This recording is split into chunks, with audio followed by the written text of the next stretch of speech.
Allah has sent down various prophets and messengers to humanity over long periods of time. In fact, the number may be a lot larger than we can imagine.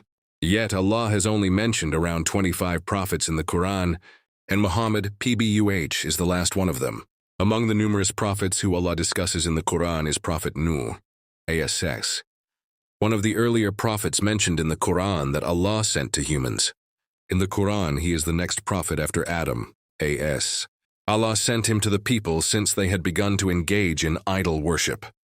Among the people who descended from Adam, AS, some were righteous. However, many of them strayed from the straight path and let Satan influence them. They contradicted the very purpose of their creation as they began to worship other beings besides Allah. Nuhas went to these people and preached to them for a long period. Allah even states in the Quran that the Prophet preached to his people for 950 years. However, his people were stubborn in their disbelief, and hence, Allah's punishment followed for them. A drastic predicament indeed.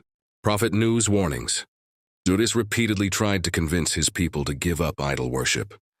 He reminded them of their Lord and their duty to worship Allah. Then, he warned them of a painful torment if they didn't stop with their evil habits. They wouldn't take him seriously, laughing off his suggestions. They barely acknowledged his efforts, with only some of the poor and weak people of the community accepting the call to worship Allah. When he called them out in public, then they rebelled even further. They would even stick their fingers in their ears. Allah's command. After hundreds of years of patience and trying to reason with the evil people, Nuhas finally realized the futility of his efforts. He understood that the people were inclined toward evil and would spread corruption in the land. Hence he prayed to Allah to wipe out the disbelievers from the land to purify it. Allah heard his dua and commanded him to build an ark. Their Lord had decided their fate, and now it was only a matter of time before he carried it out. The people watched in surprise, mocking him as he went about constructing an ark, the ark and the flood. Finally, when the ark was ready, Allah told Nuhas to board it with his family and the believers, alongside a male and female pair of each animal. The disbelievers couldn't understand what was happening.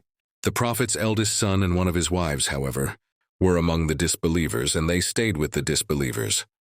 They claimed that they could find refuge if they needed it. After the people went onto the ark, Allah opened the floodgates and it rained as it had never rained previously. The waves were even taller than the mountains and all the disbelievers drowned. Allah narrates in the Quran that Nuh pleaded with him for his son, but Nuhas then asked for his forgiveness for questioning his decree, reprimanded him,